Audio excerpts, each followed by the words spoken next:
Have you ever felt that strange sensation when you're home alone? That feeling like you're being watched, or hearing a faint sound you can't quite place? Most of us just brush it off. An old house settling, the wind, our minds playing tricks on us. But what if it's something else? What if it's a warning? Today, we re-diving deep into one of the internet's most chilling and elusive mysteries, a story that begins in a forgotten town and ends with a cursed digital file. This is the story of Highland Ridge and the entity known only as the Echo. Our journey starts in a place that time forgot, Highland Ridge, a small, isolated town cut off from the rest of the world, where residents lived by one unspoken, terrifying rule. It was a rule passed down through generations, whispered in hushed tones, a survival guide against an unseen threat. The rule was simple, yet bone-chilling. When the air goes silent, don't answer your name. No one in Highland Ridge remembered what the echo looked like or how it first came to be. All they knew was the fear it commanded and the silence it brought before it hunted. For decades, the town maintained its isolation, a self-imposed quarantine to contain the horror within its borders. But secrets this dark rarely stay buried forever. Everything changed when a group of urban explorers, fueled by curiosity and a thirst for the unknown, stumbled upon the town.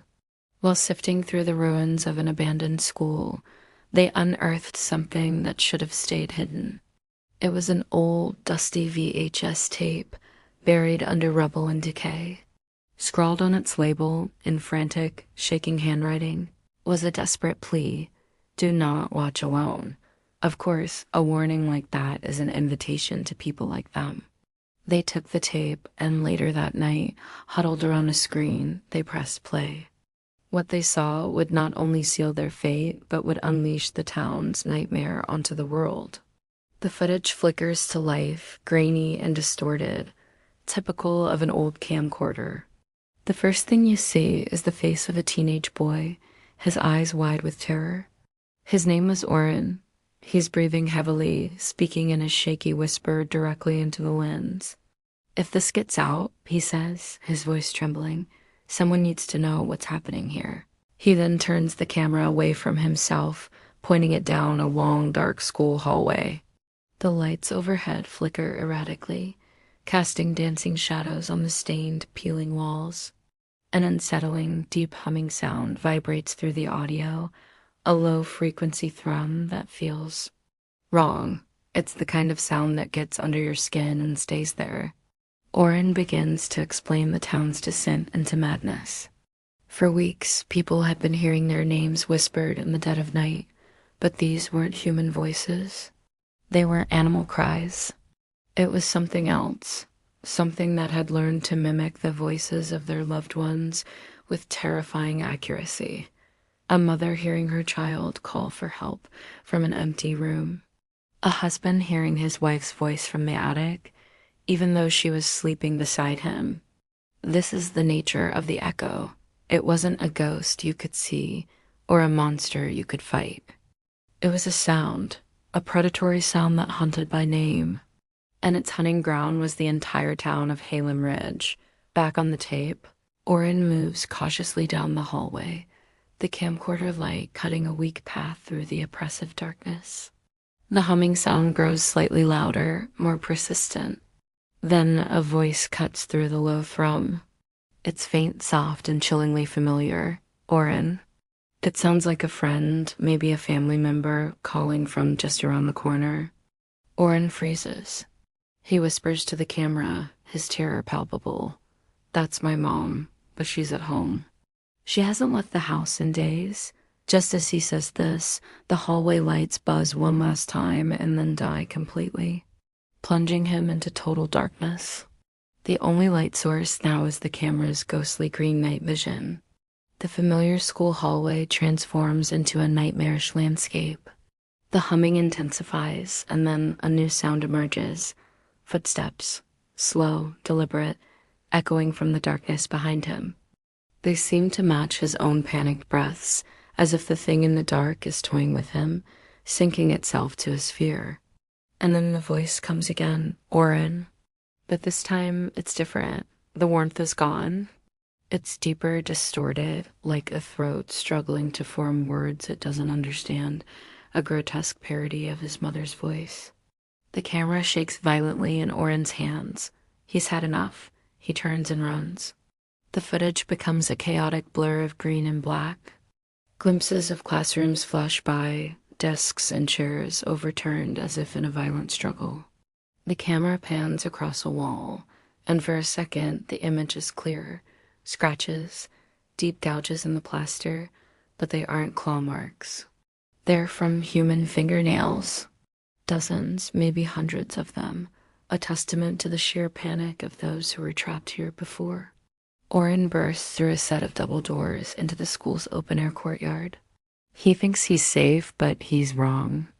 The humming is louder than ever out here, so powerful it seems to vibrate the very ground beneath his feet.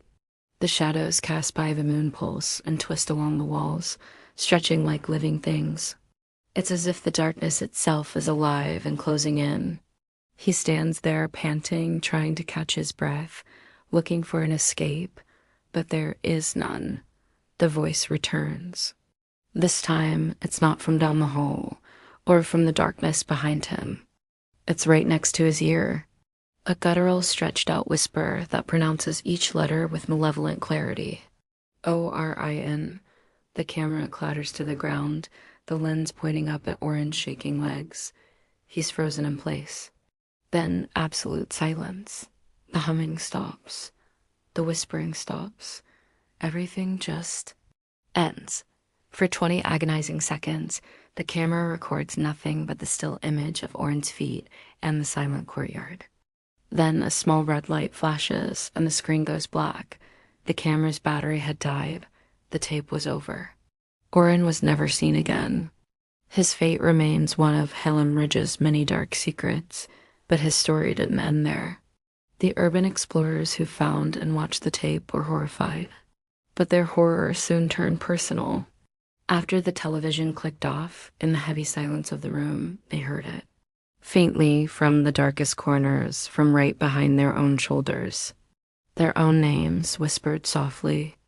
Desperate to warn others, they digitized the VHS tape and uploaded the footage online.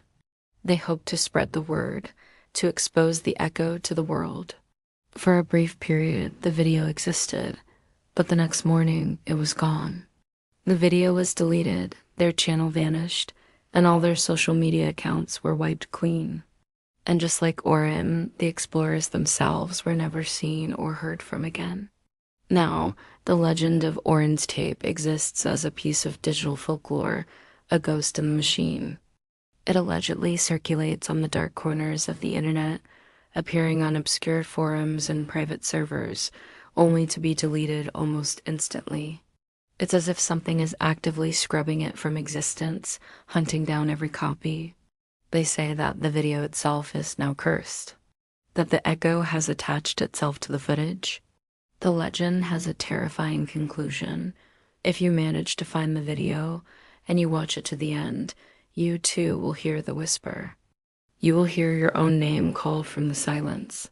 And by then, it's already too late, because the echo has a new role.